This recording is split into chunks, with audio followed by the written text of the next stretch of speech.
Cette nouvelle histoire a été écrite pour la chaîne YouTube Romance The Downich-Lat. La table brillait sous les chandelles, et tout, jusqu'au linge blanc et au verre de cristal, semblait vouloir faire oublier la tristesse de la saison. On servait ce soir-là chez Lord et Lady Marlowe, à Oakham Hall, où le duc d'Ashbourne avait accepté de demeurer 3 jours avant de rentrer à Londres.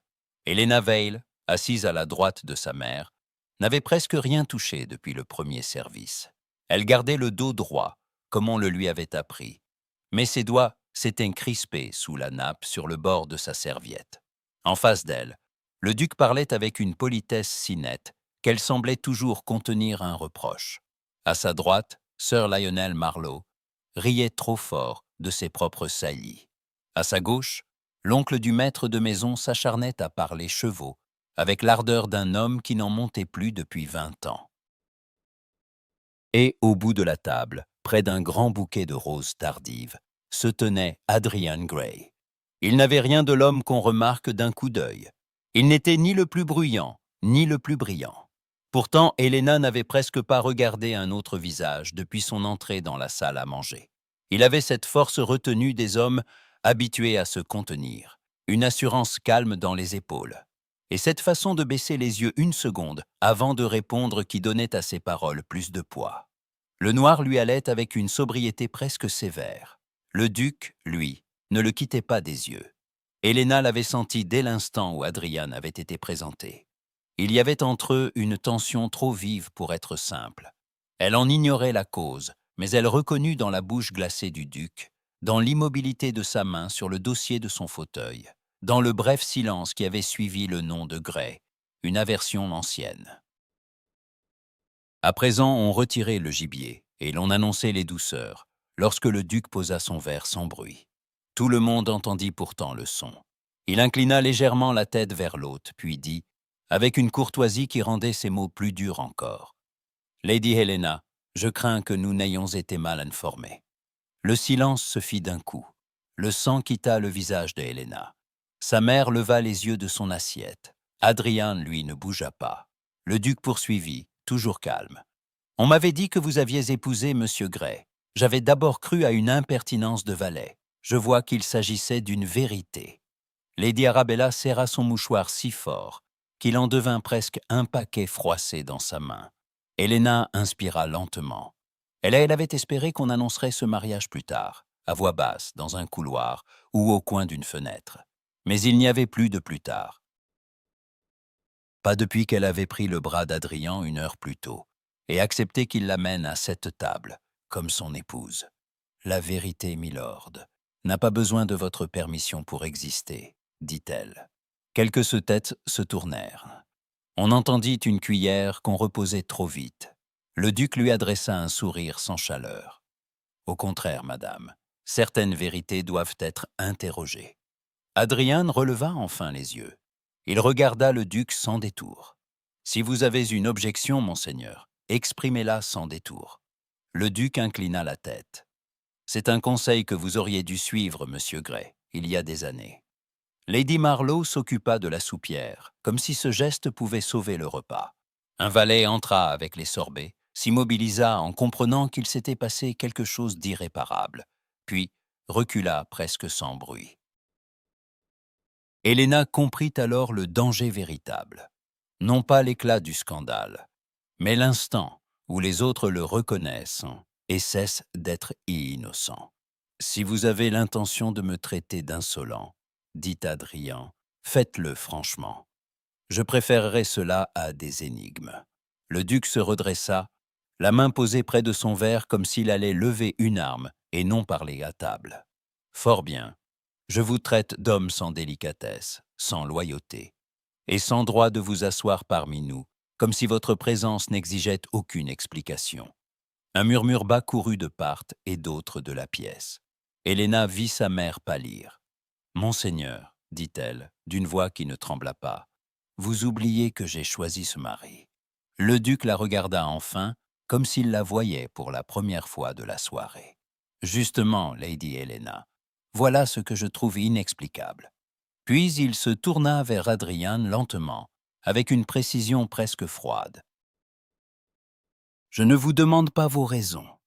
Je ne vous en suppose aucune, mais je ne vous autoriserai pas à vous glorifier de ce mariage en ma présence, ni devant ma table, ni devant mes invités, ni devant ma maison. » Adrien posa ses couverts avec un calme presque cruel. « Vos permissions n'entrent pas en ligne de compte. » Le duc eut un bref sourire. Alors, il ne reste qu'un moyen honnête de régler cette affaire. Héléna sentit quelque chose se serrer en elle, avant même les mots. Le duc regarda le maître de maison, puis Adrien, puis de nouveau Adrien, comme s'il parlait à toute la salle d'un acte formel. « Demain matin, monsieur Gray, à l'aube. Si votre épouse a le goût des spectacles, elle en aura un des plus anciens. Je vous demande satisfaction avant le dessert. » Le mot tomba dans un silence si net qu'il sembla éteindre les chandelles.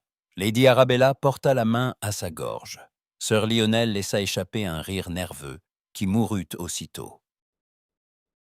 Le valet, toujours à la porte, ne respirait plus. Héléna se leva. La chaise grinça sur le parquet, et ce bruit seul rappela à tous qu'elle était encore là. « Non, » dit-elle.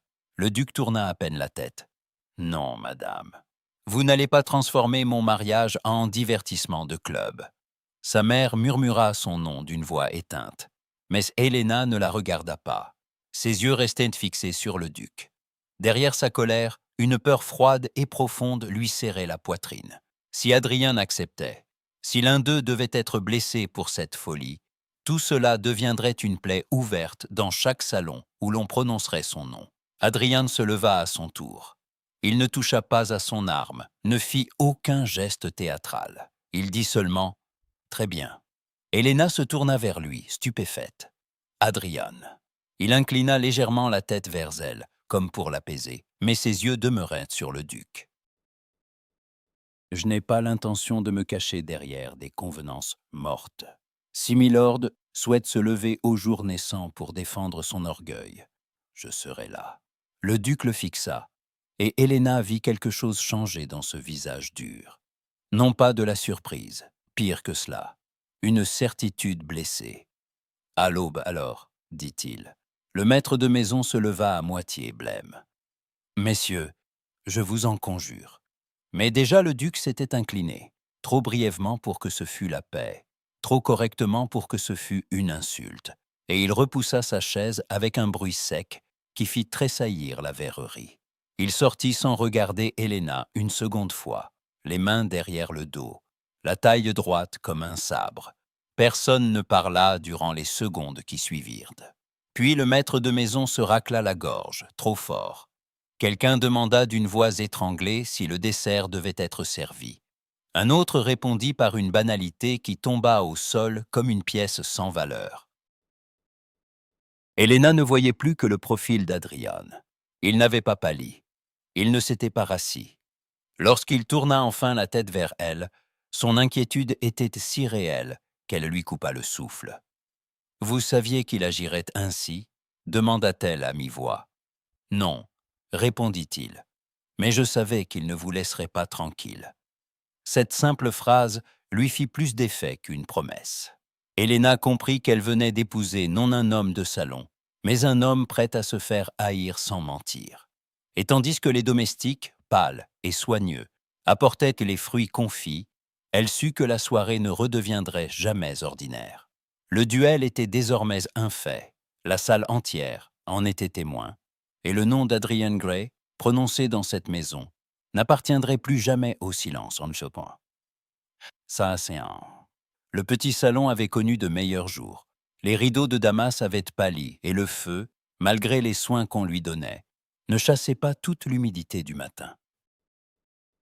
Sur la table ronde, près d'un vase où se fanaient 2 roses, il y avait 3 lettres ouvertes, un carnet de comptes et une facture que Lady Arabella avait reposée, comme si le papier l'eût brûlé. Héléna se tenait près de la cheminée, une main sur le marbre, l'autre occupée à retirer machinalement son gant. Sa mère, assise dans le fauteuil à haut dossier, regardait tour à tour la fenêtre et les chiffres alignés sous ses yeux fatigués. « J'ai demandé à Monsieur Hartwell de repasser demain, » dit enfin Lady Arabella d'une voix douce. « Il jure qu'il peut attendre encore quelques semaines. » Helena se tourna vers elle. Il a dit cela hier et avant-hier. Les hommes disent toujours qu'ils peuvent attendre quand ils attendent sur le dos de leurs épouses.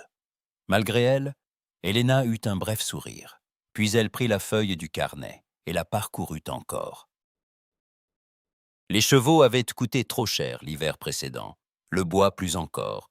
Les rentes de 2 petites propriétés du Norfolk arrivaient avec retard. Et depuis la mort de son père, les économies se dissipaient vite. Lady Arabella baissa les yeux. Si nous pouvions réduire le train de maison encore un peu. Mère, il ne reste déjà presque plus rien à réduire. Le feu craqua dans l'âtre avec une vivacité déplacée. Helena voulait lui épargner cet embarras, mais sa mère s'épuisait à faire semblant qu'il ne s'agissait que d'un contretemps. Depuis des mois, les visites se faisaient plus rares, les invitations moins nombreuses, les compliments plus mesurés. Le monde autour d'elle se resserrait sans bruit. On annonça alors Monsieur Adrian Gray. Helena se redressa d'un coup. Sa mère leva les yeux. La surprise de Lady Arabella était si visible qu'Helena sentit son propre visage s'adoucir.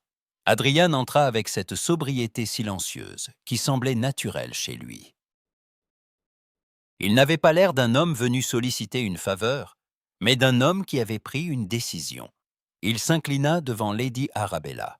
« Madame, mademoiselle. » Helena remarqua qu'il était venu sans gants, comme s'il n'avait pas voulu donner à sa visite le froid d'une formalité inutile. Sa mère lui désigna un siège. Il refusa avec un sourire presque imperceptible. « Je ne resterai pas longtemps, si vous le permettez. »« Nous vous en remercions déjà, Monsieur Gray, » répondit Lady Arabella. « Votre visite est une bonté en ces circonstances. » Adrian posa les yeux sur Helena, puis les détourna aussitôt. « Les circonstances, madame, me concernent autant qu'elles vous concernent. » Helena sentit ses doigts se refermer sur le gant qu'elle tenait encore. Sa mère, peu faite pour les échanges directs, les regardait avec prudence. « Tis. » Adrien tira alors une enveloppe de sa poche intérieure. « J'ai parlé ce matin à votre homme d'affaires. Il m'a dit que M. Hartwell peut réellement attendre, mais pas éternellement. Il a ajouté qu'un arrangement immédiat éviterait à votre famille une vente très malheureuse. » Lady Arabella pâlit. « Il vous a dit cela? »« Oui. » Helena se mordit l'intérieur de la joue. « Vous êtes allé voir M. Hartwell pour nous ?» demanda-t-elle. « Oui. » « Pourquoi ?» Il y eut un bref silence. Lorsqu'il répondit, il regardait la flamme. « Parce que je hais les mariages où une femme est forcée de choisir entre l'humiliation et la ruine. » La phrase tomba doucement, mais elle fit monter la chaleur au visage d'Helena. Sa mère, qui n'avait pas encore tout compris, remua à peine, comme si un souffle de soulagement l'avait atteinte sans qu'elle en connaisse la cause. « Monsieur Gray, » commença-t-elle. Adrian se tourna vers elle, avec une gravité respectueuse. « Je n'ai pas demandé à être reçu pour traiter d'argent, madame. Je vous prie de me pardonner si j'ai paru présomptueux. Mais il existe une autre manière de mettre votre fille à l'abri, et je ne veux pas vous tromper en laissant croire que je viens seulement comme ami. » Helena resta immobile. Elle sentit venir la suite avant même qu'il ne la prononce. Adrian reprit, très calmement. « Je vous demande la permission d'épouser Lady Helena. » Le salon sembla s'arrêter autour d'eux. Dehors, une voiture passa sur le gravier, les sabots s'éloignèrent dans l'allée, puis il n'y eut plus rien. Lady Arabella porta une main à sa poitrine, non de stupeur, mais d'émotion contenue. Helena ne quittait pas le visage d'Adrian des yeux. Il n'y avait là ni triomphe, ni empressement. Seulement une fermeté sans éclat, comme s'il ne demandait rien qu'il n'eût déjà décidé de porter. « Vous me demandez cela aujourd'hui, » dit-elle enfin. Witty, sans offre de temps, sans parade, sans courtoisie préparée, un coin de sa bouche bougea à peine.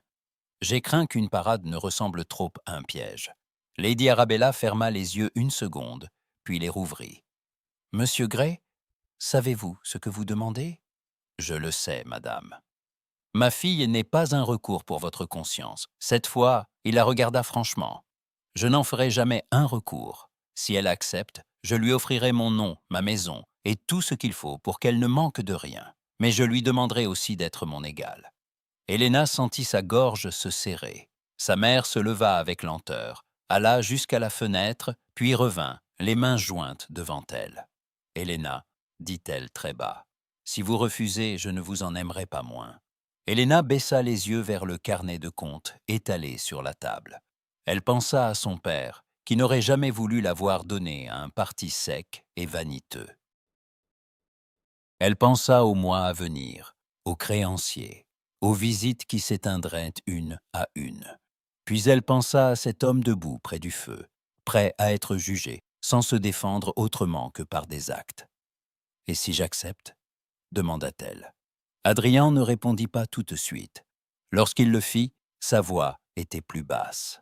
« Alors je vous prierai seulement de ne pas croire les gens qui vous diront que vous avez fait un mauvais choix, parce qu'il leur est incompréhensible. » Helena leva enfin les yeux vers lui. Sa réserve n'était pas celle d'un homme froid, mais celle d'un homme qui refusait d'embellir ce qu'il jugeait sérieux. Cela la touchait davantage qu'un discours. « Mère, dit-elle. » Lady Arabella s'approcha, prit sa main et la pressa une seconde. « Je crois, ma chérie, que nous avons tous deux trop de fierté pour être sauvés par un arrangement ordinaire. » Un rire fragile passa entre elles. Helena se tourna alors vers Adrian. « Je n'accepterai pas d'être acheté par votre conscience, monsieur Gray. Ce n'est pas ce que je propose.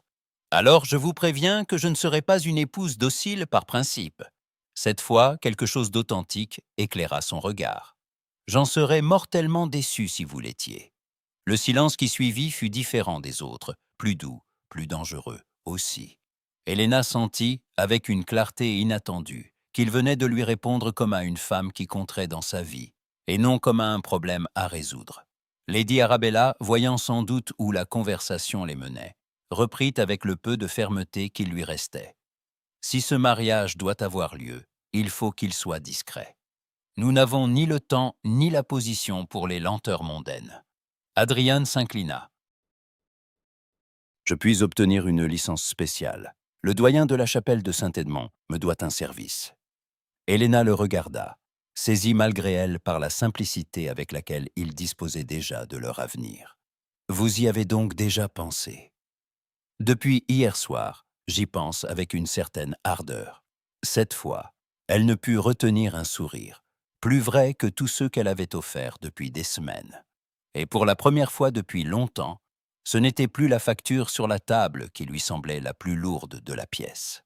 Il y avait désormais, entre Adrian Gray et elle, une promesse formelle, un danger nouveau, et la certitude qu'avant la fin du jour, toute Oakham Hall saurait qu'elle allait devenir sa femme. La petite chapelle de Saint-Edmond se dressait à l'écart du bourg, derrière un rideau d'ifs noirs et de pierres grises. Le matin passait à peine par les vitraux pâlis, et l'air gardait la fraîcheur des lieux où l'on prie depuis longtemps. En descendant de la voiture, Helena sentit son cœur battre trop vite pour un acte qu'elle avait choisi. Sa mère lui prit le bras avant qu'elle n'ait touché le sol. « Vous n'êtes pas obligée d'être courageuse tout de suite, » murmura Lady Arabella. Helena esquissa un sourire et leva les yeux vers la porte ouverte.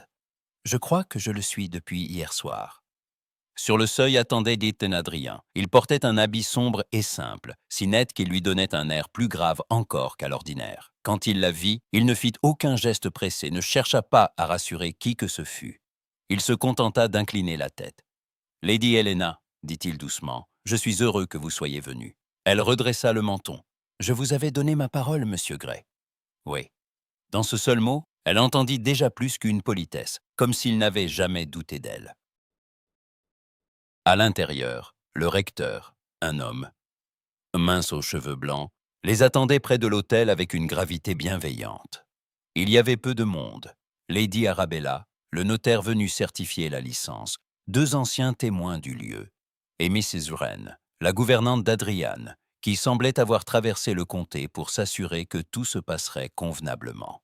Elle salua Helena d'un bref signe de tête, sec comme il fallait, attentif comme il ne fallait pas le dire. « Tout est prêt, » dit le recteur. « Si vous souhaitez commencer. » Helena sentit sa gorge se serrer. Rien n'était fastueux ici. Pas de fleurs, pas de rangées d'invités, pas de regards à soutenir. Seulement la pierre, le bois, la lumière pâle, et cet homme à côté d'elle dont la présence lui donnait une force qu'elle n'aurait pas trouvée seule. Adrian lui tendit le bras. Elipe lui posa la main. Ce contact simple prit aussitôt un poids solennel. Ils avancèrent ensemble jusqu'au champ seul. Quand le service commença, Helena eut l'impression que son ancien monde reculait comme une rive lointaine. Sa mère, derrière elle, fit un léger bruit de mouchoir. Le recteur lut d'une voix égale. Mrs. Wren n'en laissait rien paraître. Adrian, lui, ne quittait presque pas Helena des yeux. Quand vint le moment des consentements, le recteur demanda à Adrian Gray s'il prenait Helena Vale pour épouse. « Je le veux », répondit-il avec une netteté presque grave. Puis vint son tour. Helena inspira. Ces mots si simples pesaient plus que tout ce qui avait précédé. « Je le veux ». Le recteur hocha la tête. Un silence étrange suivit. Dans la main d'Adrian apparut alors un anneau d'or, sans ornement, lisse, presque austère. Quand il le glissa à son doigt, ses mains furent si attentives qu'Helena en oublia la chapelle, sa mère, le notaire, et tout ce qui n'était pas ce cercle froid contre sa peau. « Avec cet anneau, je t'épouse. » Elle n'entendit plus que par fragments. Puis il y eut la bénédiction, les signatures, le grincement du registre, et enfin le léger mouvement du petit groupe lorsque le recteur annonça qu'ils étaient mari et femme. Mari et femme. Helena n'avait pas prévu l'effet de ces deux mots. Son souffle se coupa. Adrian se tourna aussitôt vers elle. Helena. Elle baissa les yeux, honteuse de sentir ses larmes si près. Sa mère s'avança et lui baisa la joue avec une tendresse tremblante. « Ma chérie, je vais bien », murmura Helena, quoique ce fût à moitié vrai seulement. Le recteur se retira avec les témoins. Madame Wren s'occupa soudain d'un gant oublié sur un banc, laissant au couple un espace de quelques pas, comme si elle savait que certains instants devaient rester à eux seuls. Adrian demeura face à Helena. « Si vous regrettez votre décision, » dit-il à voix basse, « il est encore temps d'être furieuse. Je suis prête à le supporter. » Malgré elle, elle laissa échapper un rire bref. « Vous êtes un homme affreusement commode à détester. Je fais de mon mieux. » Il la regardait sans la quitter. Helena y eut une retenue qui la toucha davantage qu'une effusion. Il ne la voyait pas comme une victoire, ni comme une affaire conclue, mais comme une personne dont la vie comptait. Elle baissa les yeux vers son anneau. « C'est donc fait. » « Oui. Et demain, tout le comté le saura. » « Sans doute. » Un court silence suivit, puis elle demanda, avec une prudence qu'elle ne se connaissait pas. « Pourquoi si vite? Vous auriez pu attendre, négocier, me laisser le temps de reculer. » Adrien inclina légèrement la tête. « Parce que je ne voulais pas que vous restiez à la merci de ce que d'autres appellent de la prudence. Quand un homme a déjà décidé de vous juger, le délai ne lui donne que plus de temps. » Elle le contempla. « Ce n'est pas tout. » Un pli presque imperceptible marqua son front. « Non. » Il tourna un instant les yeux vers la nef vide. « Oh, j'ai vu votre mère compter ses inquiétudes en silence. J'ai vu l'offense qu'on vous préparait pour toute réponse, et j'ai pensé que si je vous laissais davantage de temps, vous finiriez par croire qu'un tel marché devait forcément être mauvais. » Quelque chose se déplaça en elle, doucement. « Vous avez donc eu pitié de moi. » Adrian secoua la tête. « Non, du respect. La pitié aurait attendu que vous soyez plus faible. Le respect exigeait que je parle quand j'ai compris que vous ne vouliez pas d'un sauveur, seulement d'un homme capable de tenir sa place. » La chaleur monta au visage d'Helena. Ce qu'il venait de dire était si droit qu'elle ne trouva pas de réponse.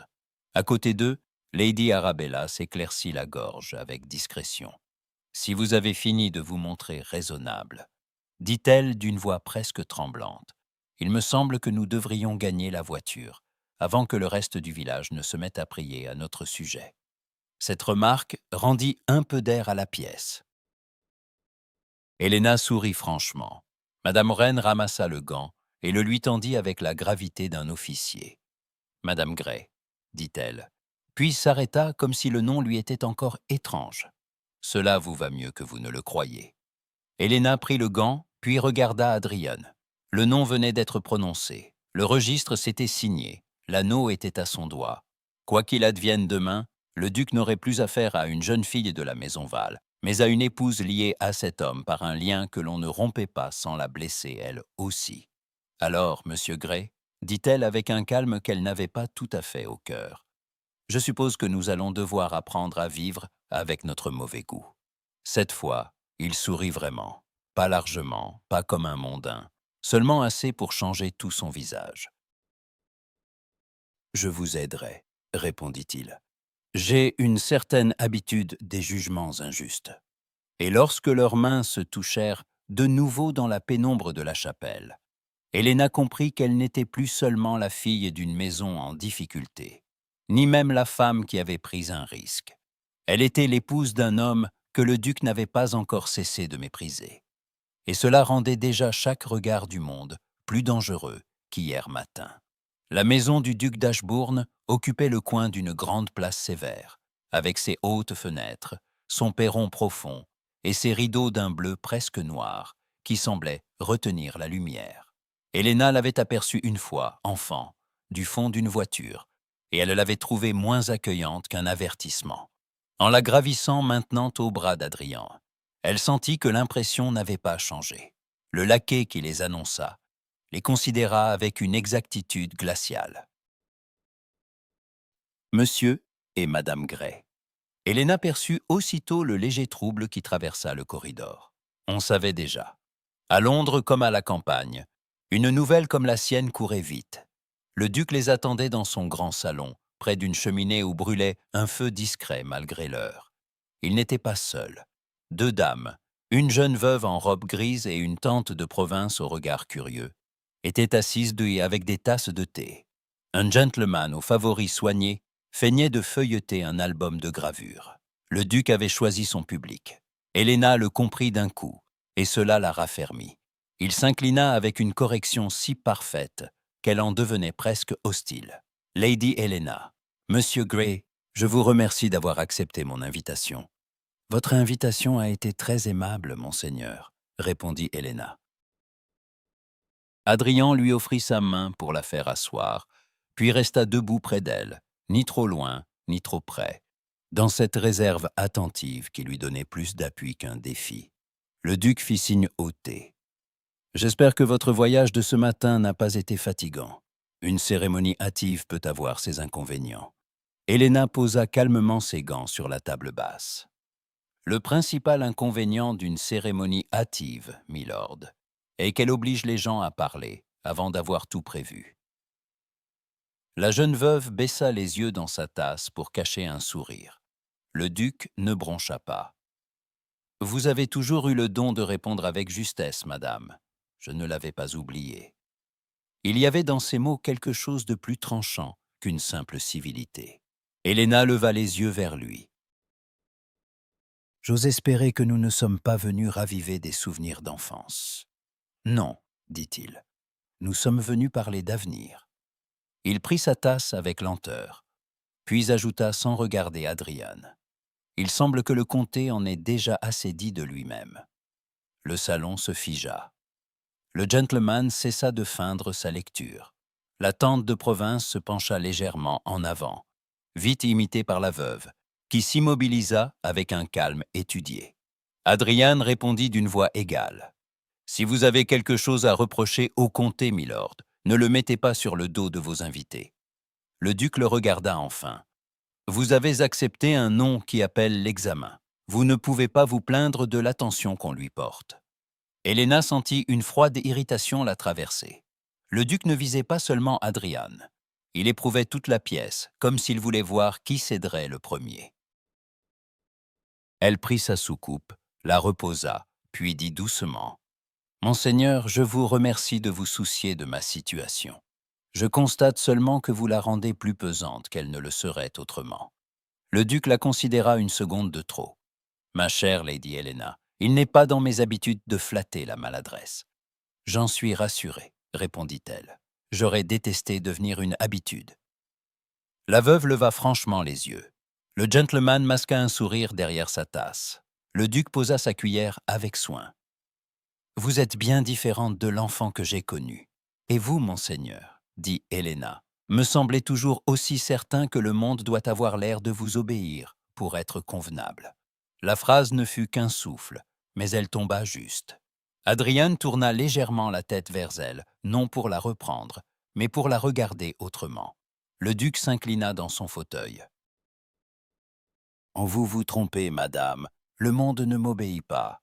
Il me déçoit rarement. » Il se leva et alla jusqu'à la fenêtre. Dos tourné à tous, il parla plus bas, comme s'il accordait une faveur à l'Assemblée. « J'avais préparé, avant votre mariage, une invitation pour le week-end d'automne à Ashbourne Park. Elle concernait plusieurs familles du voisinage. Je n'aurais pas l'inconvenance d'insister pour que M. Gray en fasse partie. » Helena sentit son cœur se serrer. Ce n'était pas une menace criée, c'était pire, une exclusion nette prononcée devant témoins, avec assez de courtoisie pour être répétée partout. Adrian ne changea pas d'expression, mais sa main se referma sur son gant. « Vous n'avez pas besoin d'insister, dit-il. Je doute d'avoir figuré sur votre liste en premier lieu. » Le duc se retourna, le regard dur. « En effet, et pourtant vous êtes ici. » La tante de province échangea un regard ouvertement intéressé avec la veuve. Helena comprit que cette visite resterait gravée dans la maison. Elle posa sa tasse. « Monseigneur, vous faites grand cas d'une invitation qui ne sera sans doute d'aucune utilité à mon mari.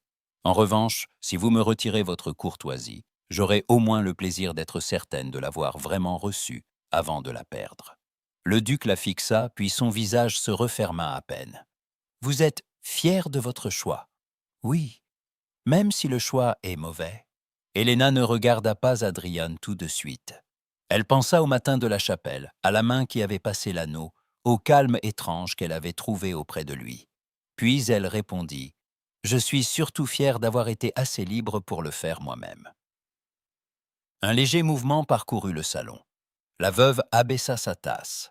La tante détourna les yeux. Le gentleman referma enfin son album. Le duc se rassit lentement. « Fort bien, dit-il. Puisque vous avez choisi de rendre votre mariage public, il sera traité publiquement. » Il tendit la main vers un écrin posé sur la table à thé.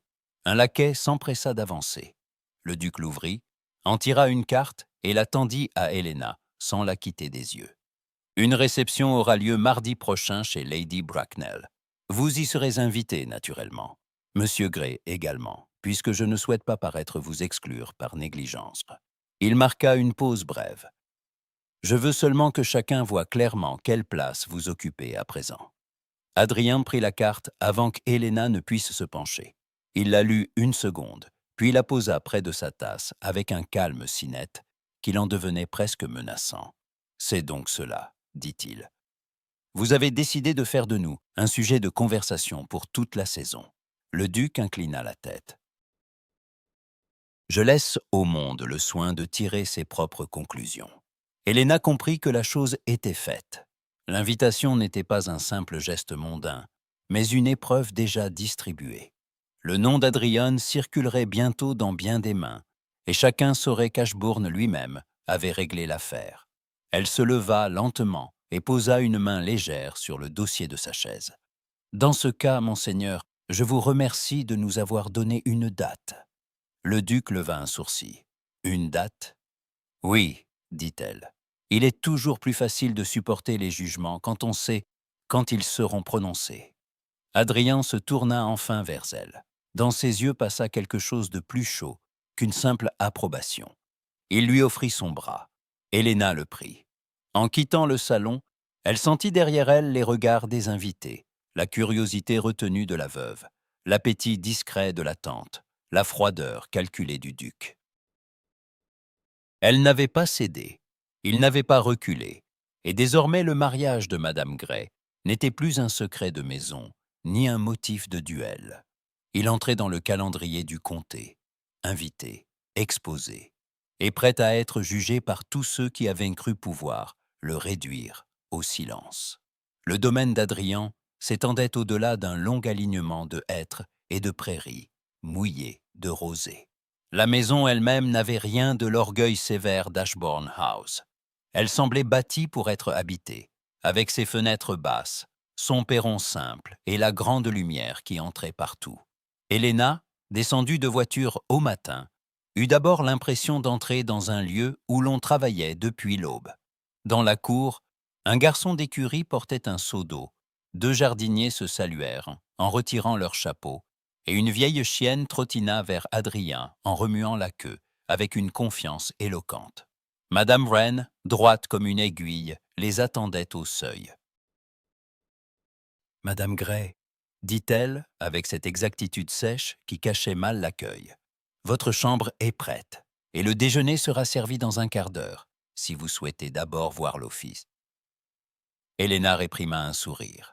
« Je souhaiterais voir tout ce qu'il est convenable de voir. » Mrs. Wren inclina la tête, satisfaite, et les conduisit à l'intérieur. Adrian les suivit un instant dans le vestibule, mais déjà un valet venait le chercher. « Le fermier Bell, monsieur. Il dit que c'est urgent. » Helena le vit s'arrêter, puis tourner vers elle un regard bref, presque d'excuse. « Je ne serai pas longtemps, dit-il. »« Allez, répondit-elle. » Il partit sans cérémonie, le pas égal, tandis que Mrs. Wren se mettait en marche avec la certitude de quelqu'un qui n'attend pas pour gouverner un foyer. Helena passa dans les pièces du rez-de-chaussée, examina les plateaux d'argent, les armoires bien tenues, le petit office où une jeune servante essuyait des assiettes en lissant sans cesse son tablier. Personne ici ne chuchotait à son passage. On la regardait avec curiosité, certes, mais aussi avec une prudence respectueuse, comme si l'on voulait savoir quelle maîtresse elle ferait. Au bout de la galerie, elle entendit des voix plus hautes. Madame Wren leva un sourcil. « Monsieur Adrien et Monsieur Bell sont dans la salle verte.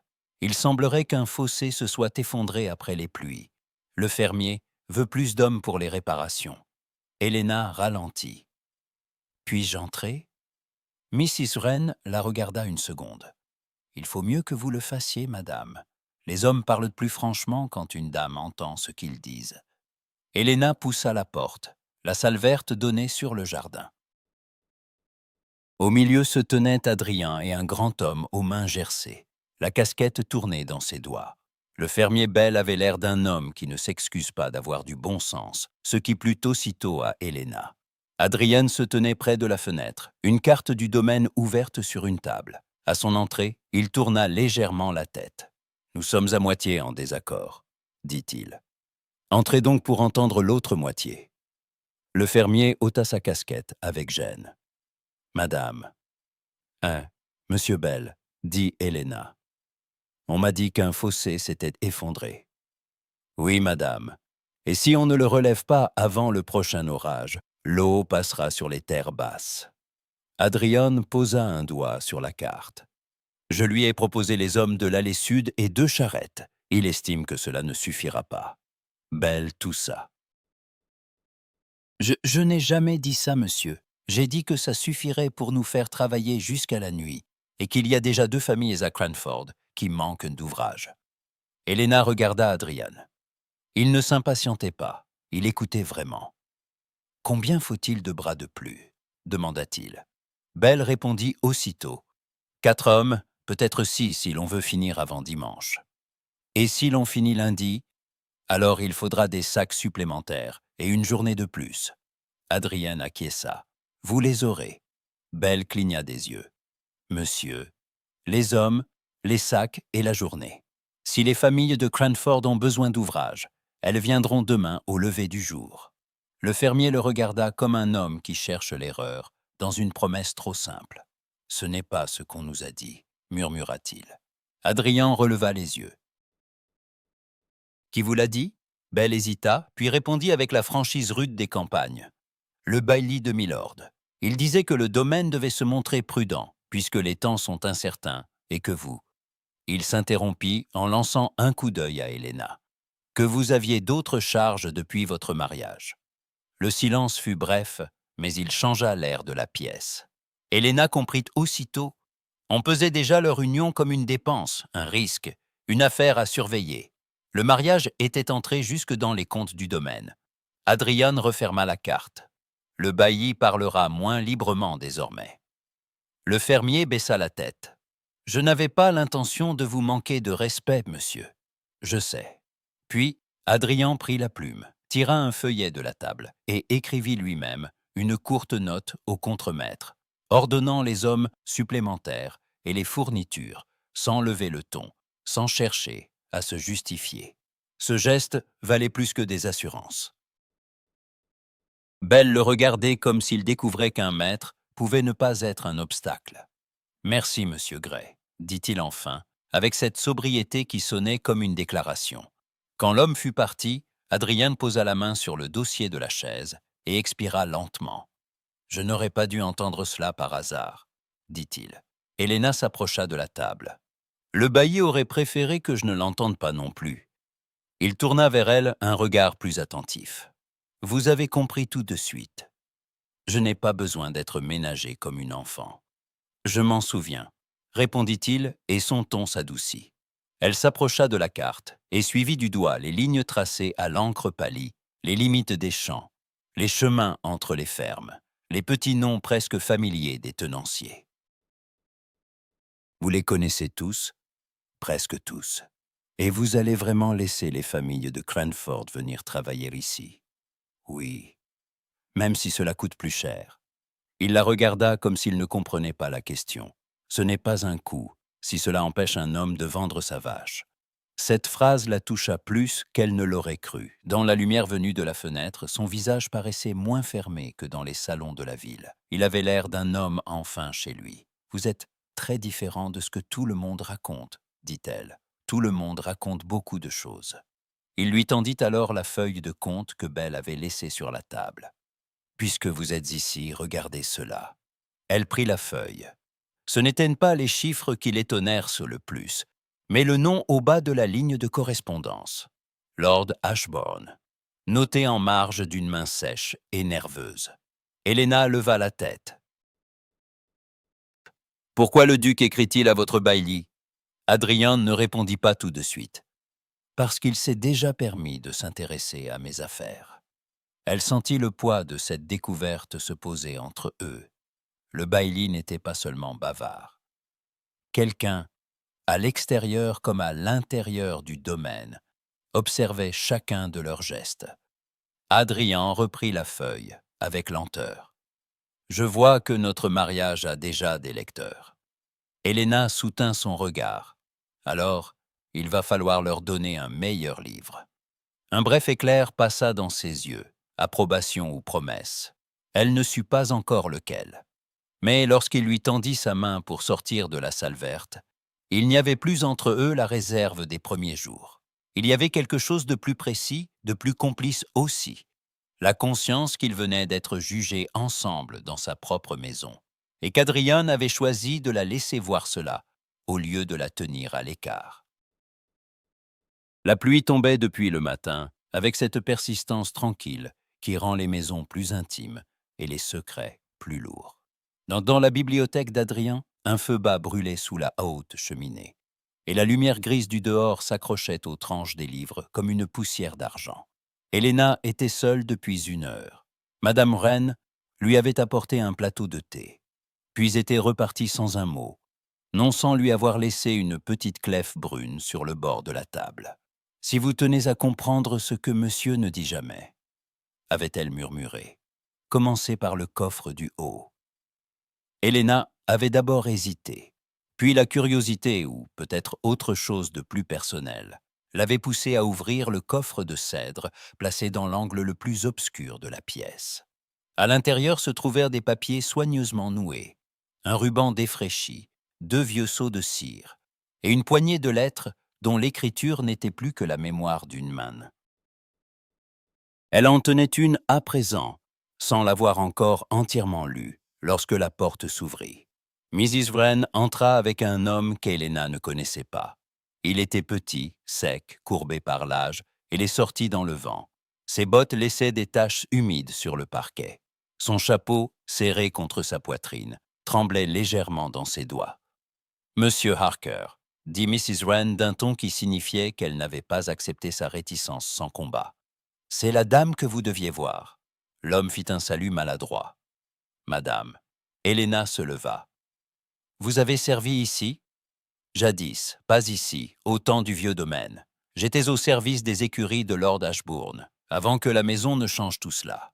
Il prononça le nom avec une prudence presque hostile, comme si le simple fait de le dire pouvait réveiller de vieilles haines.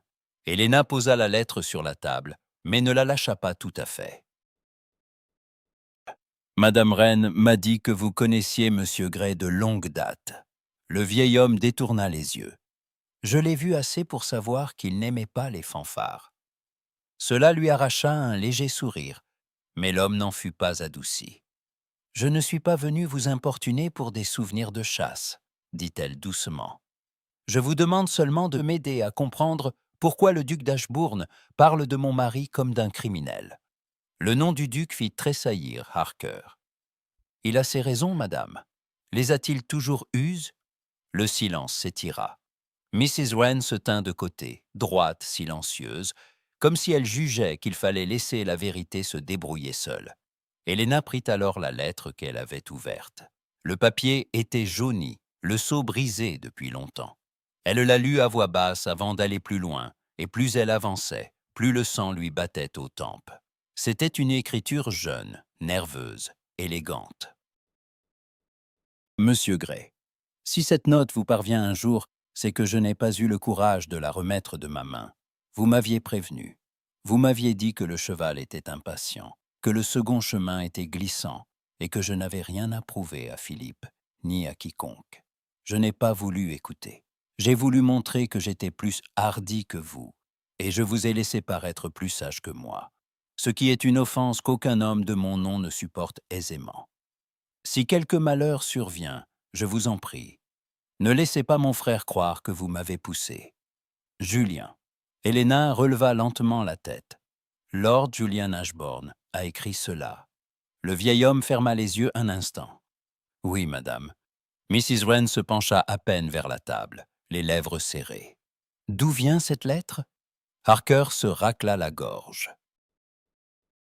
Il est du secrétaire du jeune seigneur, peu après l'accident. Je n'aurais pas dû la voir. Je l'ai vue pourtant. Helena le regarda avec une attention soudaine. Et qu'a-t-on fait de cela? Ce qu'on fait souvent des vérités qui dérangent, dit-il avec amertume. On les a rangées. Le duc a reçu une version plus commode. On lui a dit que M. Gray avait quitté son frère pour aller chercher de l'aide. Mais ce n'est pas ce que vous avez vu. Harker serra son chapeau plus fort. Non, j'ai vu M. Gray descendre de cheval et rester dans la boue avec le jeune lord. J'ai vu un autre homme repartir après eux. Un grand homme, beau parleur, avec des gants clairs. Il a dit qu'il allait chercher le docteur. Il n'est jamais revenu le premier.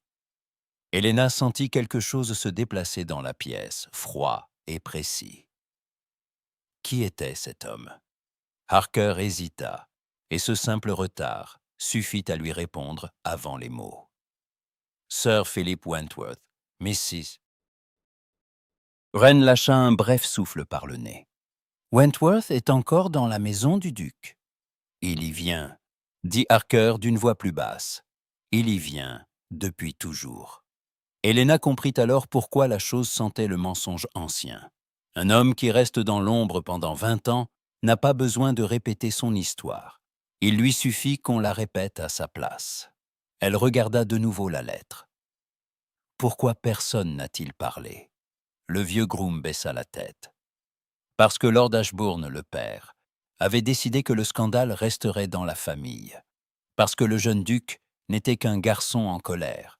Et parce que M. Gray, il s'interrompit comme honteux d'être ému. Parce que M. Gray n'a jamais voulu se défendre à ses dépens. Helena leva brusquement les yeux. Vous voulez dire qu'il a laissé croire qu'il avait fui? Harker ne répondit pas tout de suite, puis il hocha la tête une seule fois. Je veux dire qu'il a laissé la colère tomber sur lui plutôt que sur un mort. Le mot fit plus de bruit que la pluie contre les vitres. Helena resta immobile, la lettre dans sa main. Elle imaginait à présent Adrien jeune, couvert de boue, retenant un garçon orgueilleux dans un chemin détrempé, tandis qu'un autre homme repartait avec le récit le plus utile.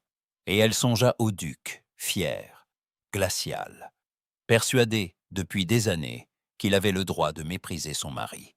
« Adrian le sait-il » demanda-t-elle enfin. Harker fit un geste vague.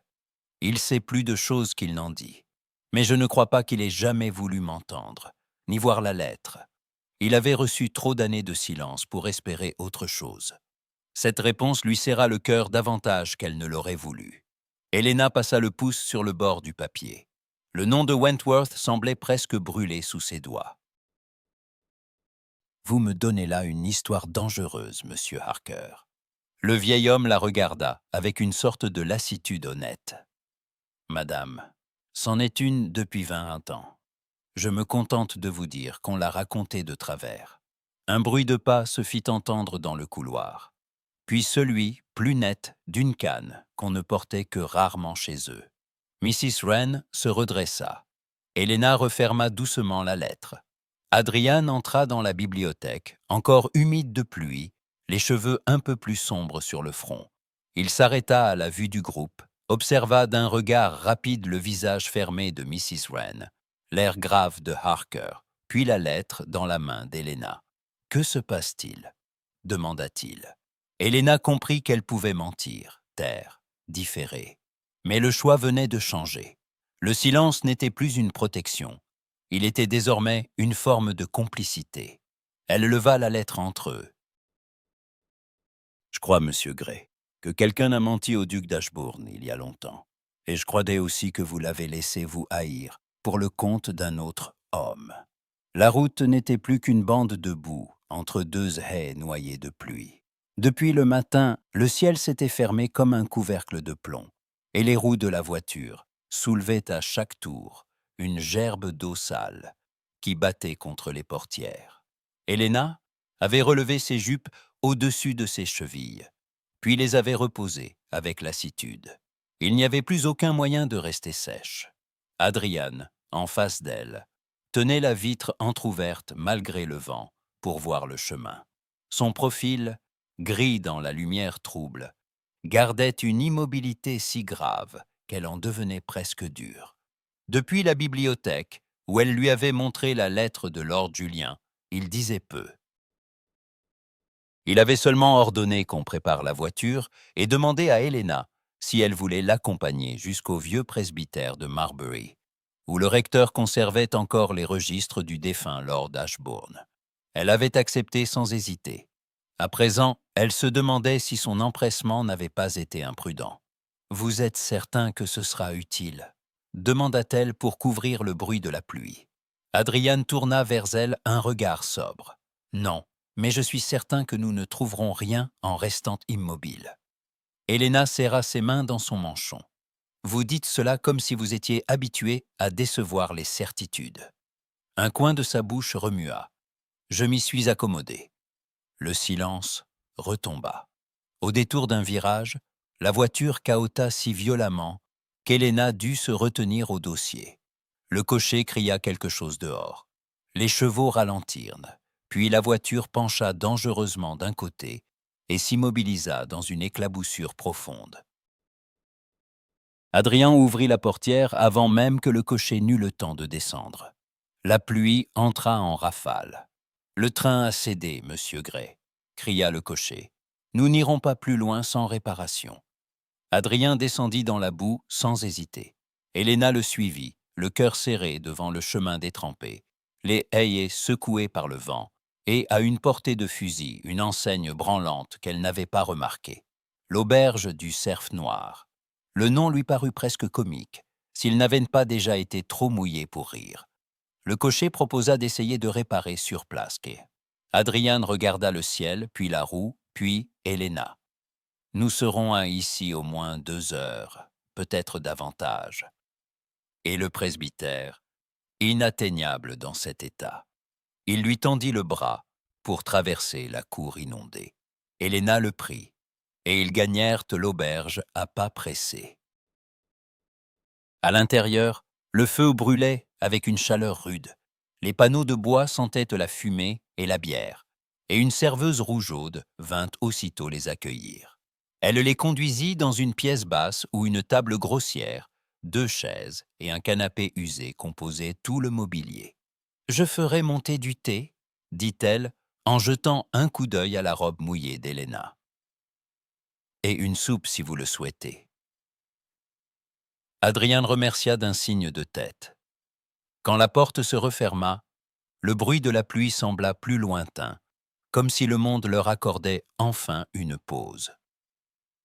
Helena s'assit près du feu. Ses bas étaient humides et ses gants collaient à ses doigts. Adrian resta debout un instant, les bras croisés derrière le dos, à regarder la flamme comme s'il y cherchait ses mots. « Vous n'avez pas l'air d'un homme qui redoute les chemins de terre, » dit-elle, avec une légèreté forcée. « Je redoute moins les chemins de terre que les conversations qu'ils interrompent. » Elle leva les yeux vers lui. « Alors, reprenez celle-ci. Dans la bibliothèque, vous aviez l'air prêt à me dire quelque chose. » Il ne répondit pas tout de suite. On entendait au-dessous le va-et-vient des domestiques, des sauts posés, des pas pressés, des voix étouffées.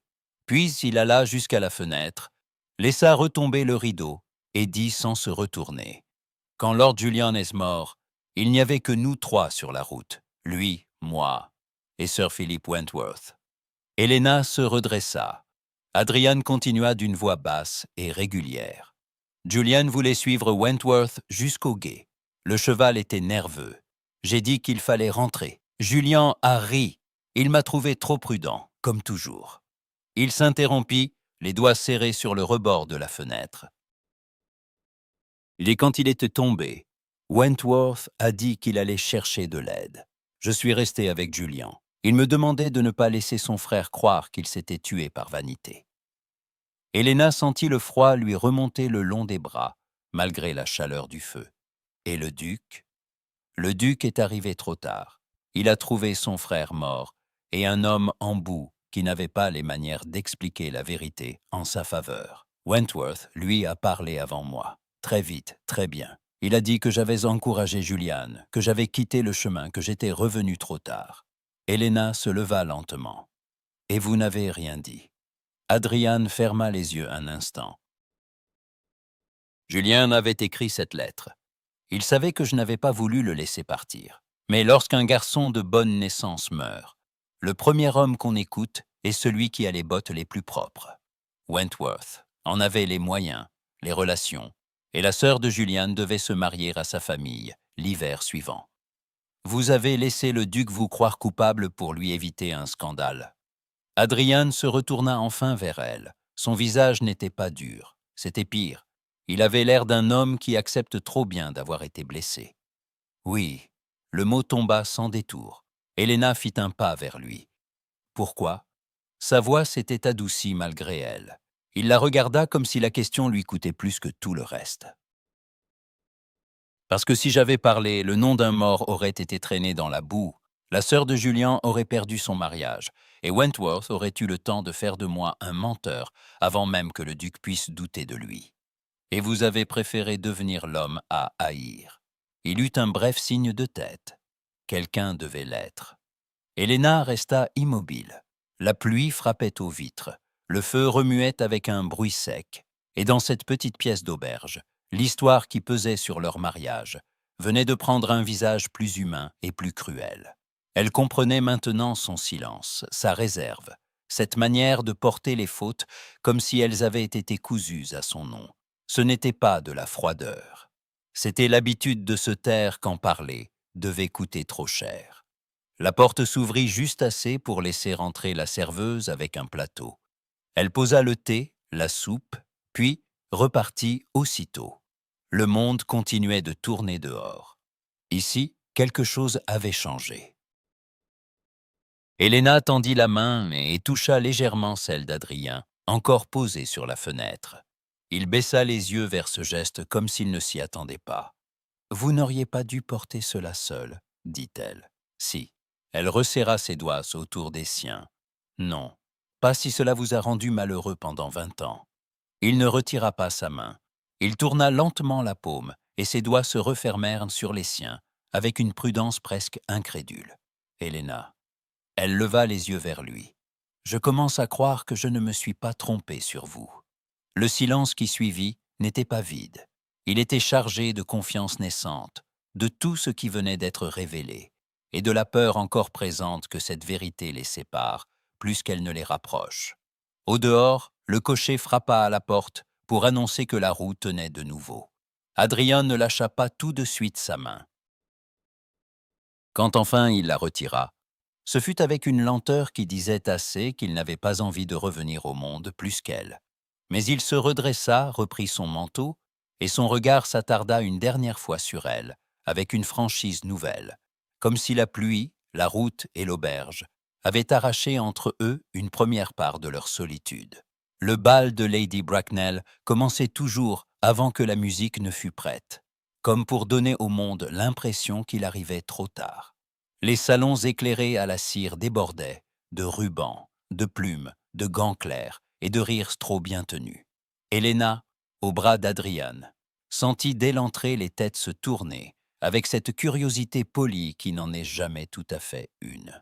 Son nom avait couru dans la saison comme une étincelle sur de la toile sèche. Son mariage, le duel, le silence du duc, les invectives murmurées à Oakham Hall, tout cela avait grossi dans les conversations.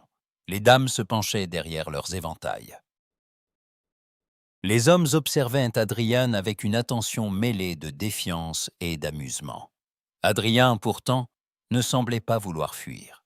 Il gardait son calme avec une précision qui rassurait Helena plus qu'un sourire. « Vous avez l'air d'un homme qui va à la bataille », lui souffla-t-elle en traversant le premier salon. « Je préfère les batailles où l'on connaît les règles. » Et celle-ci?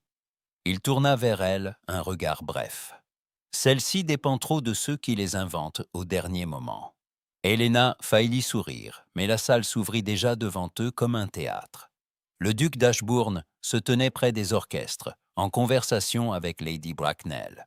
D'une élégance parfaite, presque agressive, il inclina la tête à leur approche, sans la moindre chaleur. « Lady Helena, Monsieur Grey. » Lady Bracknell, curieuse comme une araignée, promena son regard d'un visage à l'autre. « Comme je suis heureuse de vous voir ici. Le monde a tant besoin d'exemples de constance. » Helena répondit doucement. « J'espère que le mien ne sera pas trop instructif, madame. » Le duc eut un léger sourire. « Nous n'avons jamais craint l'instruction à Ashbourne. » Helena soutint son regard. Depuis leur visite, elle comprenait qu'il ne s'agissait plus seulement d'orgueil. Il voulait mesurer son mariage devant témoins, comme on éprouve une lame. Le quadrille commença. Lady Bracknell réclama une musique plus vive. Une jeune fille en mousseline rose chuchota à sa mère, en regardant Adrian comme si elle avait découvert un roman dans un salon. Le duc offrit son bras à Helena, avec une correction irréprochable. « Permettez que je vous conduise à la danse. » Adrien s'immobilisa à peine une seconde. Helena sentit aussitôt le piège. Refuser, ce serait paraître blessé. Accepter, ce serait laisser le duc la mener comme une conquête. « Je vais danser avec mon mari, » dit-elle. Le duc inclina légèrement la tête. « Naturellement, je n'avais pas compris que vous défendiez si résolument votre nouvelle habitude. » Quelques sourires se figèrent autour d'eux. Helena sentit la colère lui monter au visage. Le duc la trouvait plus dangereuse encore lorsqu'elle répondait sans trembler. Adrien lui offrit son bras. « Viendriez-vous » La question était simple. Le geste, lui, avait quelque chose de loyal, presque tendre. Il ne cherchait pas à l'arracher à l'autre homme. Il la reprenait comme on reprend une place déjà choisie. Helena accepta. Ils prirent place parmi les autres couples. La musique s'éleva, légère et régulière. Les conversations continuaient, mais les regards ne les quittaient pas. Helena avait dansé dans des salles plus vastes, plus brillantes. Jamais elle ne s'était sentie aussi observée. Adrian menait avec une retenue précise. Il parlait peu, mais chacun de ses mouvements lui disait qu'elle était en sûreté à ses côtés. Au premier tour, le duc s'avança jusqu'au bord de la figure, en conversation avec un baron d'âge mûr. « Vous avez amené votre épouse avec beaucoup de confiance. dit-il assez fort pour que la ligne voisine l'entendît. Adrian répondit sans hausser la voix. Je l'ai amenée où elle avait le droit d'être. Le duc jeta un regard à Helena. Et où se trouve ce droit, exactement, monsieur Gray? Dans vos terres, dans votre nom, dans votre réputation. Plusieurs visages se tournèrent franchement vers eux. Helena comprit qu'il ne voulait pas seulement blesser Adrian. Il cherchait à le pousser à se justifier devant toute une assemblée. Elle leva le menton. « Monseigneur, si vous avez besoin qu'on vous explique la place d'une femme mariée, c'est que vous fréquentez trop peu les foyers et trop souvent les jugements. » Une jeune épouse derrière elle étouffa un rire derrière son gant. Le duc la contempla un instant. « Vous avez de l'esprit, madame. Cela vous servira plus sûrement que les recommandations. »« Je n'en doute pas, » répondit Helena. « Heureusement, je n'ai pas eu besoin des vôtres. » Le murmure grandit. La figure les obligea à se croiser encore. Adrian inclinait légèrement la tête, comme s'il se retenait de sourire malgré la tension. Puis le duc fit ce qu'Helena redoutait. Il s'écarta d'un pas, l'obligeant à pivoter dans le sens de la danse, comme si elle avait été libre de lui échapper. « On dit, lança-t-il, que vous êtes pressé de réclamer votre place, Brutus. » Helena sentit la pointe exacte de l'insulte. Le monde entier savait ce qu'il insinuait, qu'elle n'avait épousé Adrian que par intérêt, précipitation ou désespoir. Elle ne s'arrêta presque pas. « Je l'ai déjà prise, milord. Je n'attends pas qu'un homme me l'accorde, parce qu'il se croit mieux placé pour distribuer le mérite. » L'effet fut net. Un cercle de silence se forma, puis se rompit en chuchotement. Lady Bracknell battit des cils avec l'air d'une femme très divertie. Le baron se tassa comme s'il regrettait de s'être trouvé là.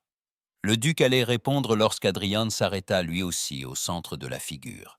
Les violons continuaient, mais lui ne bougea plus. Tout le salon sembla suspendu. « Assez, » dit-il. Le mot n'avait rien d'élevé. Pourtant, il coupa plus sûrement qu'un cri. Le duc le regarda, surpris. Adrian, jusqu'alors si mesuré, lui parlait avec une fermeté nue. « Vous avez voulu faire de cette soirée un examen. Je vous ai laissé choisir les questions. Je ne vous laisserai pas réduire ma femme à une curiosité de salon. » Le silence se resserra autour d'eux. Helena sentit son cœur battre contre ses côtes. Le duc répliqua, froid et impeccable. « C'est bien ambitieux, Gray, pour un homme dont la réputation reste une affaire délicate. » Adrian ne détourna pas les yeux. « Ma réputation n'est pas votre privilège, et si vous souhaitez savoir où elle se tient, elle est là. » Il tendit simplement la main vers Helena. Ce geste fit plus que toutes les paroles de la salle. Il ne cherchait ni triomphe, ni défi. Il la montrait, publiquement, sans hésitation. Helena posa ses doigts dans les siens. Quelque chose changea alors autour d'eux. Pas dans le visage du duc, qui resta dur. Pas dans l'œil de Lady Bracknell, qui devint seulement plus gourmand. Mais l'assemblée hésita. Les sourires gênés revinrent, plus doux. Une femme âgée baissa la tête comme si elle approuvait en silence. Un jeune homme, qui s'était moqué d'Adrian plus tôt, détourna les yeux. La musique reprit sa figure comme si rien ne s'était passé. Mais tout le monde avait vu. Quand ils quittèrent la piste, Helena sentit encore la pression de la main d'Adrian sur la sienne. « Vous n'aviez pas besoin de faire cela, » murmura-t-elle. Il la regarda sans sourire. « Conscience, pourquoi ?» Il attendit qu'ils aient de gagner un petit salon latéral, à l'écart des oreilles les plus curieuses, puis répondit d'une voix basse. « Parce que je ne permettrai plus à personne de vous traiter comme une erreur. » Helena le regarda, et cette fois elle ne cacha pas la douceur qui lui monta au visage. Le bal bruissait derrière eux, mais il lui sembla que toute la salle avait changé d'inclinaison. Le duc les avait mis à l'épreuve devant Londres. Adrian venait de la choisir, devant Londres aussi, sans réserve. La chambre avait été préparée comme une pièce qu'on n'attend pas à utiliser avant longtemps, avec des rideaux tirés à demi, un tapis épais et une table près du lit où l'on avait posé une carafe d'eau, un bol de porcelaine et une pile de linge propre. Le feu brûlait trop haut pour la saison, mais la malade, elle, semblait ne plus sentir la chaleur ni le froid. Adrian était là depuis la veille au soir. Il s'était entêté à rester près de Helena lorsqu'elle avait commencé à trembler, après le trajet de retour et la longue fatigue du bal. D'abord, elle avait prétendu qu'il ne s'agissait que d'un malaise, puis elle avait refusé de descendre au souper. Puis elle avait eu ce frisson si violent qu'il avait fallu appeler Mrs. Wren, le médecin du bourg, et la femme de chambre pour lui retirer ses broches. À présent, Helena dormait par brèves secousses, les joues trop pâles, les lèvres légèrement entr'ouvertes. Une fièvre légère, avait dit le médecin, assez pour épuiser une jeune femme déjà trop éprouvée par les émotions et les voyages. Adrian était assis au bord de la cheminée, sans habit, dans une redingote sombre, dont il avait oublié d'ôter la poussière. Il n'avait pas quitté la chambre plus de quelques minutes pour répondre au docteur. Sa main, posée sur sa cuisse, gardait par habitude le pouce contre l'anneau de son doigt. Mrs. Wren entra sans bruit, avec une tasse fumante. « Elle a repris un peu de couleur », dit-elle à voix basse. Adrian se leva aussitôt. « Puis-je faire quelque chose ?» La gouvernante lui lança un regard précis. « Si vous pensez à partir, non. Si vous pensez à vous asseoir, oui. » Elle lui tendit la tasse, il l'accepta, mais ne but pas tout de suite. Le silence de la chambre, seulement troublé par la respiration régulière d'Helena, pesait sur lui plus lourdement qu'aucun salon. « Elle a demandé après moi ?» demanda-t-il enfin. 2 fois, et 2 fois elle a refusé de l'admettre, ce qui chez une épouse revient presque au même. Une faible voix s'éleva du lit. « Mrs. Wren ?» La gouvernante se détourna aussitôt. « Je suis là, madame. » Helena ouvrit les yeux à demi. Son regard erra dans la pièce avant de se fixer sur Adrian. Elle tenta de se redresser, mais il fut près d'elle en un instant. « Ne bougez pas. »« Je n'ai pas l'intention de mourir », murmura-t-elle d'un ton si faible qu'il en devenait presque léger. Malgré lui, Adrian laissa échapper un souffle qui ressemblait à un rire. « J'espère bien. » Mrs. Wren ajusta les oreillers, puis s'éclipsa avec une dignité si nette qu'elle ressemblait à une retraite stratégique. Helena tourna la tête vers Adrian. Ses cheveux avaient été tirés en arrière, avec moins de soin que d'ordinaire, ce qui lui donnait un air plus humain, presque plus jeune. « Depuis quand êtes-vous là ?»« Depuis que vous vous êtes évanoui dans le corridor. Vous dramatisez. Je me méfie des pâleurs soudaines. » Elle voulut répondre, mais la fatigue revint la saisir. Il prit la coupe d'eau et la lui présenta en soutenant sa nuque avec une délicatesse prudente. Le contact fut si naturel qu'Helena ferma les yeux un moment. Quand elle rouvrit les paupières, elle le regardait autrement. « Vous n'avez pas dormi ?»« Un peu. » Adrian. Il s'assit plus près du lit. « Très peu, alors. » Elle observa sa main, la pâleur de ses doigts, la ride légère au coin de son front. Il avait l'air plus vulnérable ainsi qu'il ne l'avait jamais été en salon. « Vous devriez me laisser aux soins de Mrs. Wren. Elle m'a déjà dit cela, et vous l'avez ignoré. » Oui. Elle fixa un instant le plafond, comme si la fatigue la faisait choisir ses mots avec lenteur. « Pourquoi ?» Il se tut si longtemps que Helena tourna de nouveau la tête vers lui. Dans la chambre, le feu craqua doucement. « Parce que je vous ai vu ce soir au bal, » répondit-il enfin. « Et je ne voulais pas quitter la pièce, en vous laissant croire que vous deviez tout affronter seul. » Elle cligna des yeux, surprise par la simplicité de la réponse. « Vous n'êtes pas obligé d'être si honnête lorsque je suis trop faible pour me défendre. » « Je le suis quand même. » Un faible sourire passa sur ses lèvres, puis son regard se voila de nouveau. « J'ai rêvé, » dit-elle, puis s'arrêta. Adrian pencha la tête. « De quoi ?» Elle hésita, gênée par la fragilité même de la confidence. « Du duc, et de vous, et d'une route dans la pluie. Cela n'avait aucun sens. Les rêves n'en ont pas toujours. Non, mais celui-ci était affreusement clair. » Il attendit. Helena serra un instant le drap entre ses doigts. « J'ai entendu quelqu'un dire, à demi-voix, que si j'avais épousé un autre homme, j'aurais eu moins de bruit autour de moi. » Adrian ne répondit pas tout de suite. « Et qu'avez-vous pensé ?» Elle tourna vers lui un regard plus éveillé. « Que je n'avais aucune envie d'être traitée comme une femme qu'on arrange. Il lui sembla que sa respiration se suspendait. « Vous n'aviez pas la fièvre pour dire cela. Peut-être un peu. Mais c'est ce que je pense quand même. » Le silence qui suivit fut plus tendre que tous les discours. Adrian baissa les yeux sur la main d'Helena, qui reposait hors des couvertures. Ses doigts, pâles, eux aussi, semblaient sans défense. Alors il prit cette main. Il ne la serra pas.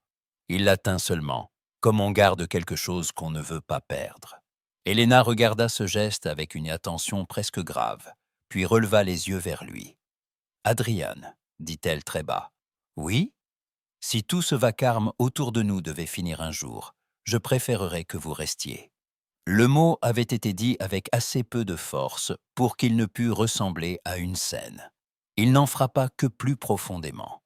Adrien leva les yeux vers son visage, et quelque chose de net, de presque incrédule, y passa. « Vous me le demandez ? » ?»« Oui. » La chambre sembla se resserrer autour d'eux. Le feu, la carafe, le rideau lourd, la bruine derrière les vitres, tout s'éloigna un peu. « Alors je resterai, » répondit-il. Helena referma légèrement ses doigts sur les siens, comme pour vérifier qu'il ne parlait pas dans le vide. À cet instant, la porte s'ouvrit de nouveau. « Madame. » Reine reparut, suivi du docteur, un petit homme sec aux lunettes rondes. Il s'arrêta au pied du lit, observa Helena, puis hocha la tête avec satisfaction. La fièvre baisse. Elle doit dormir sans être dérangée. Et je vous ordonne de sortir, monsieur Gray. Adrian se leva aussitôt, sans discuter. Helena ouvrit les yeux vers lui, avec une protestation déjà trop faible pour être sérieuse. « Vous voyez, » dit-elle au docteur, d'une voix à peine plus qu'un souffle, « il veut faire de sa présence une habitude. » Le médecin, qui n'aimait visiblement ni les plaisanteries ni les maris vigilants, grommela quelque chose sur les femmes trop intelligentes pour leur bien. Adrian se pencha alors pour replacer soigneusement la couverture autour des épaules de Helena. Ce n'était qu'un geste ordinaire, mais il y mit une attention si entière qu'elle en demeura immobile. Quand il se redressa, il soutint son regard une dernière seconde. Il venait dans cette chambre de maladie de se parler sans salon, sans témoin, sans défense, et de se choisir assez clairement pour que le monde extérieur paraisse, pour la première fois, un peu moins maître d'eux. La maison du duc d'Ashbourne gardait le soir avec une exactitude glacée. Les lampes du grand salon faisaient briller les dorures, et la conversation roulait à voix basse autour de la table à thé. Helena avait accepté l'invitation sans hésiter, malgré le regard de sa mère devant ce second retour chez le duc. Cette fois, elle ne venait pas pour subir, elle venait pour parler. Adrian, près d'elle, n'avait pas tenté de l'arrêter. « Vous êtes certaine ?» lui avait-il demandé dans la voiture. « Non, » avait-elle répondu, « mais je suis certaine qu'il faut le faire ce soir. » À présent, il semblait comprendre ce qu'elle préparait. Il ne l'interrogeait pas devant les autres. Il restait à son côté avec cette attention tranquille, qui était devenue plus douce depuis sa maladie. Lady Bracknell, ravie des tensions qu'elle sentait naître, avait invité trop de monde. Sir Philip Wentworth était là, impeccable de cravate, de gants et de sourire, appuyé sur sa canne comme s'il occupait déjà la pièce. Helena le reconnut aussitôt pour l'homme dont Harker avait parlé dans la bibliothèque. Il ne cessa presque pas de la regarder, et cela seul raffermit sa résolution. Quand le dîner fut levé, Helena demanda à parler au duc en privé. Adrien fit mine de l'accompagner, mais elle posa doucement la main sur son bras. « Restez, » murmura-t-elle. Il obéit. Le duc les conduisit dans sa bibliothèque, où les cuirs sombres, les cartes marines et les portraits de famille semblaient garder les vieilles colères dans l'ombre. Une lampe éclairait le bureau. Le feu donnait une chaleur sombre à la pièce. « Eh bien, » dit-il en fermant la porte, « j'imagine que cette visite n'est pas sociale. » Helena sortit de son manchon une lettre pliée avec soin. « Non, milord, elle est nécessaire. » Il ne la prit pas. « De qui vient-elle ? » ?»« De votre frère Julien. » Et le nom effleura à peine le visage du duc. Mais Helena vit le tressaillement. Cela lui suffit. Adrian s'était placé près de la cheminée, légèrement en retrait. Il laissait Helena parler. Elle tendit la lettre. « Je l'ai lue dans votre maison. Je ne vous la donne pas pour vous émouvoir, mais pour vous montrer que votre frère n'est pas mort, en croyant que M. Gray l'avait trahi. » Le duc fit un pas, puis s'arrêta. « C'est une vieille lettre. »« Oui, une lettre qu'on a laissée dormir 20 ans dans un tiroir, alors qu'elle aurait pu vous empêcher de haïr le mauvais homme. » Il la prit enfin. Il la lut une première fois, puis une seconde, plus lentement. Son visage se ferma, mais ses yeux changèrent. Helena vit cela comme une fissure dans la glace. « Où avez-vous trouvé cela ?» demanda-t-il. « Dans le coffre d'un ancien groom. Harker a vu ce que vous n'avez pas vu. » Le duc leva brusquement la tête. « Harker. Oui. » Il garda le silence un instant, les doigts sur le papier, puis sa voix se durcit. « Et pourquoi me montrez-vous cela maintenant ?» Helena le regarda sans détour. « Parce qu'il y a pire encore. » Elle fit un signe vers Adrian, qui sortit du silence. « Wentworth était là, » dit-il calmement. « Le jour de l'accident. » Le duc tourna la tête vers lui. « Vous prétendez maintenant vous souvenir de ce que vous n'avez pas dit pendant 20 ans ?»« Je prétends, » répondit Adrien, « qu'on m'a laissé porter votre colère parce que vous aviez besoin d'un coupable plus commode qu'un ami ambitieux. » La porte s'ouvrit brusquement. Sir Philip Wentworth entra sans être annoncé, comme s'il attendait justement le moment où sa présence deviendrait inévitable. Il s'immobilisa en voyant Helena et Adrian, puis reporta les yeux sur le duc. « Je vous croyais encore au dîner, monseigneur, » dit-il, avec un sourire trop rapide. Le duc ne répondit pas. Il tenait toujours la lettre. Helena sentit que c'était le moment. « Sir Philip, » dit-elle, « où étiez-vous quand Lord Julian est tombé ?» Wentworth haussa les sourcils. « Pardonnez-moi, où étiez-vous » Le silence se fit si dense qu'Helena entendit le feu craquer. Wentworth regarda le duc, puis Adrian, puis revint à elle avec un mince sourire. « Je ne vois pas en quoi cela vous concerne, madame. »« Cela me concerne, » dit-elle, « parce que vous avez laissé croire à cet homme qu'Adrian Gray avait menti à votre place. Assez, please. » Le sourire de Wentworth se raidit. « Ce sont des accusations bien hardisses. »« Ce sont les miennes, » répondit Helena. « Répondez seulement à ceci.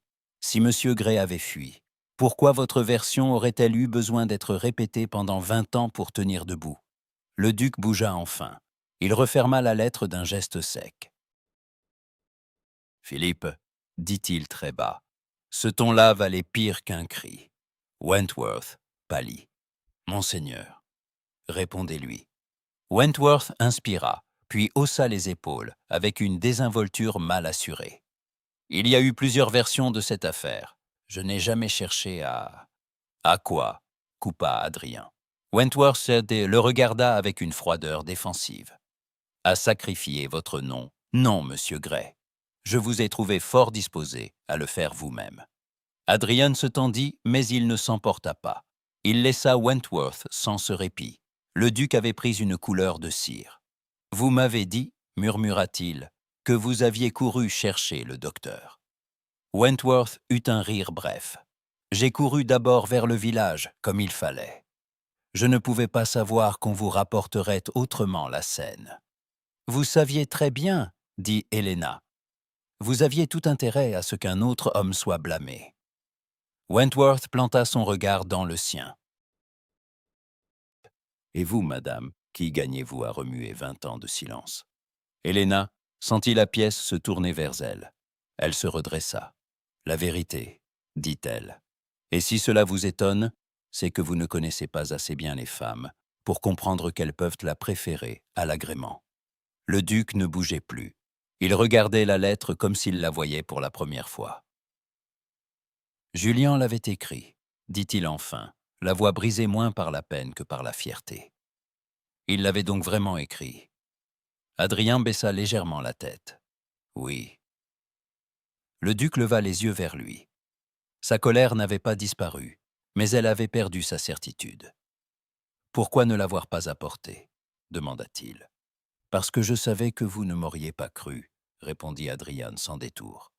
Parce que je savais que Wentworth avait déjà gagné le premier mot, et parce que votre frère était mort. Le duc ferma les yeux un instant. Quand il les rouvrit, il ne regardait plus Adrien de la même manière. « Je vous ai haï sans preuve », dit-il très bas. Adrien ne répondit rien. Sa main se referma une seconde sur le bord de son manteau. Wentworth, comprenant que la pièce lui échappait, recula d'un pas. « Monseigneur, si vous permettez, il serait préférable de remettre cette conversation à plus tard. » Le duc ne le regarda même pas. Non, cette conversation a déjà attendu 20 ans. Helena sentit qu'un seuil était franchi. Le duc n'avait pas demandé pardon. Il n'avait pas encore quitté sa fierté. Mais il avait cessé de croire tout à fait à son propre récit. Elle prit la lettre et la posa sur le bureau, comme on remet quelque chose à sa place. Puis, elle regarda Adrien. Pour la première fois, il lui parut moins l'homme à l'orée d'un scandale qu'un homme à qui l'on laissait enfin respirer. Dans le corridor, un domestique frappa discrètement. Lady Bracknell attendait sans doute. Le dîner devait reprendre. Le monde ne s'arrêterait pas pour leur vérité. Mais à présent, le duc d'Ashbourne savait qu'il s'était trompé. Le matin avait une couleur dure, presque blanche, sur les fenêtres d'Ashbourne House. Dans la salle à manger du duc, l'argenterie brillait sans chaleur et le pain restait intact près des confitures. La veille avait laissé sur la maison une tension si nette que même les domestiques marchaient à pas comptés. Helena était assise à l'extrémité de la table, droite, les mains jointes sur son mouchoir.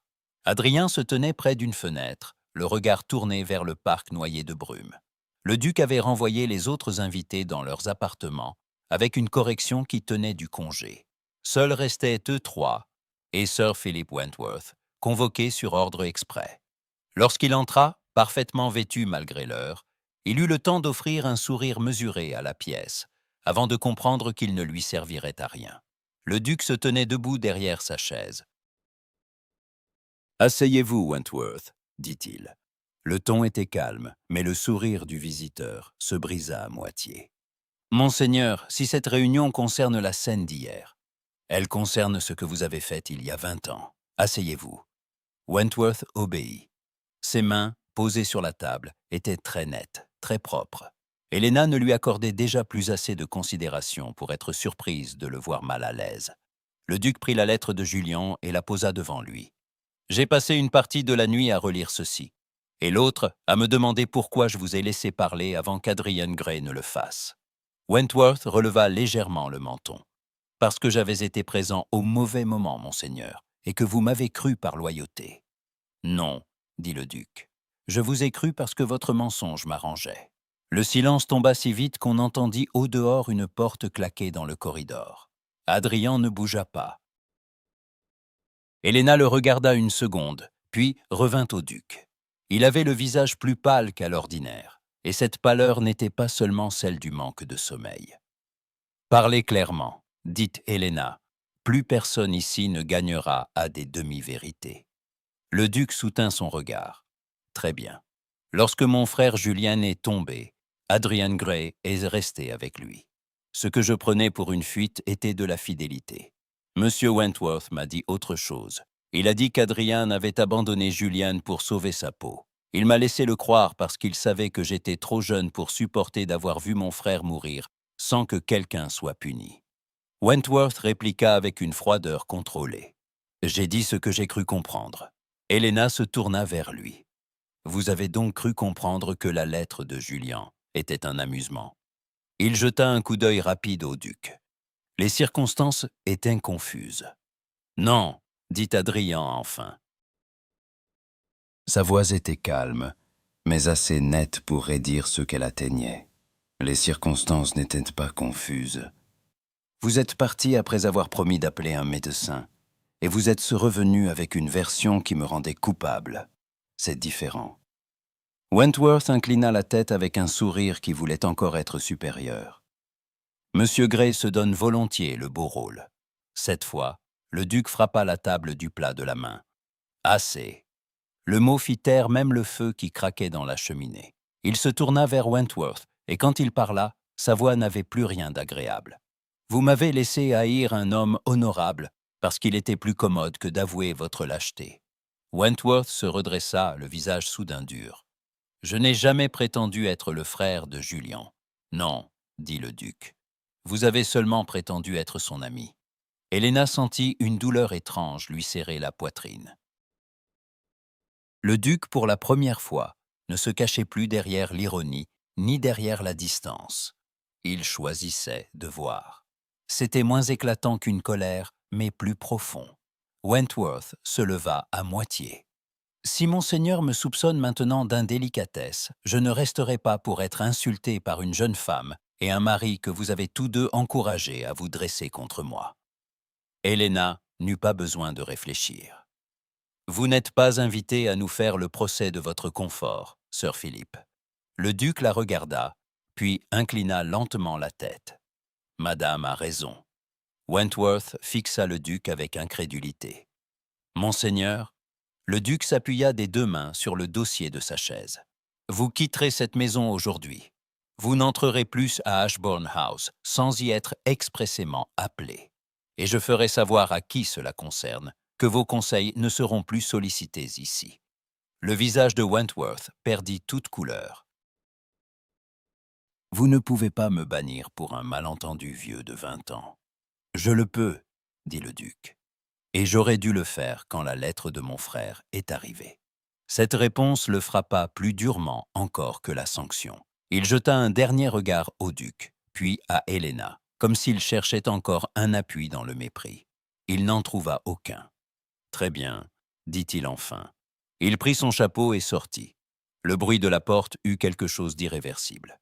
Le duc resta un moment silencieux, les yeux fixés sur la place vide qu'il venait de rendre à sa maison. Puis il se retourna vers Adrien. « J'ai eu tort, » dit-il simplement. Helena en eut le souffle coupé. Adrien, lui, ne répondit pas tout de suite. « Oui, » dit-il enfin. Le duc encaissa cela sans broncher.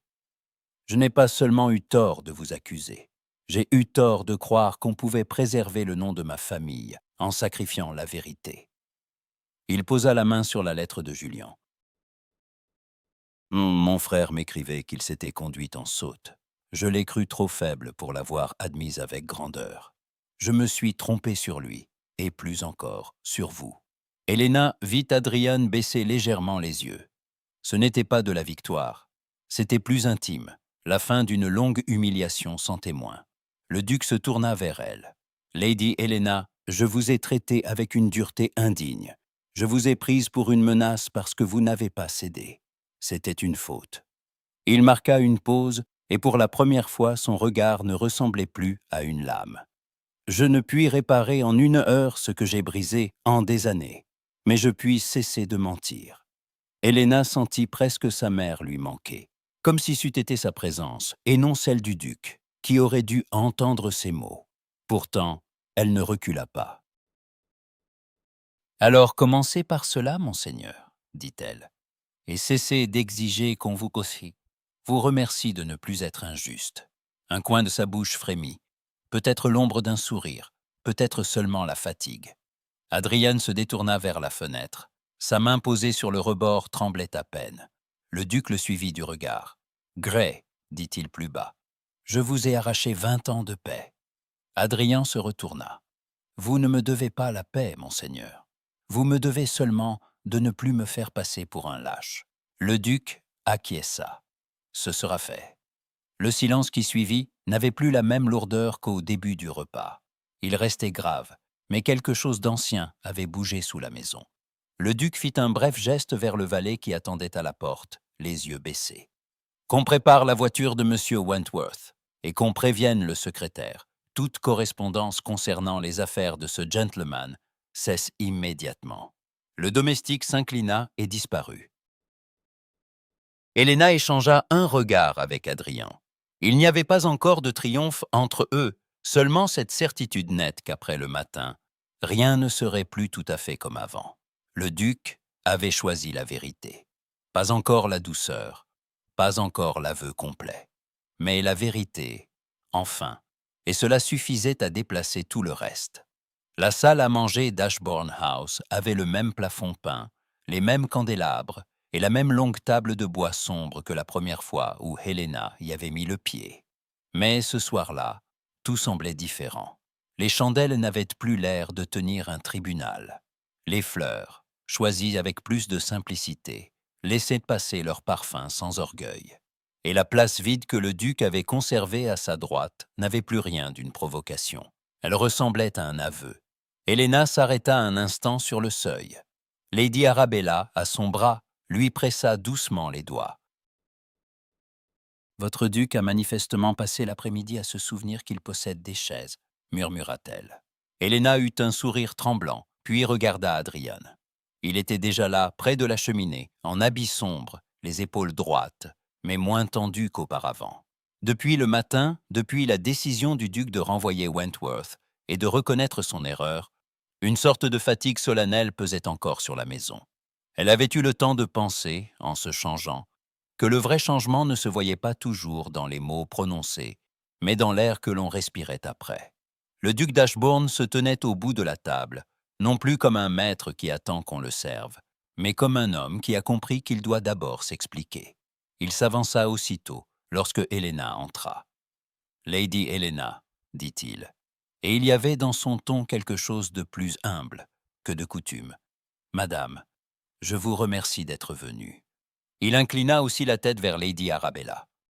« Et je vous prie de croire, Lady Vale, que j'ai conscience de vous recevoir cette fois avec un retard honteux. » La mère d'Helena, qui n'avait jamais eu le goût des grandes scènes, rougit légèrement. « Monseigneur, vous me faites trop d'honneur. »« Je vous en dois davantage, » répondit-il. « À toutes deux. » Le duc les conduisit à table. Adrien ne s'avança pas avant qu'Helena n'eût pris sa place.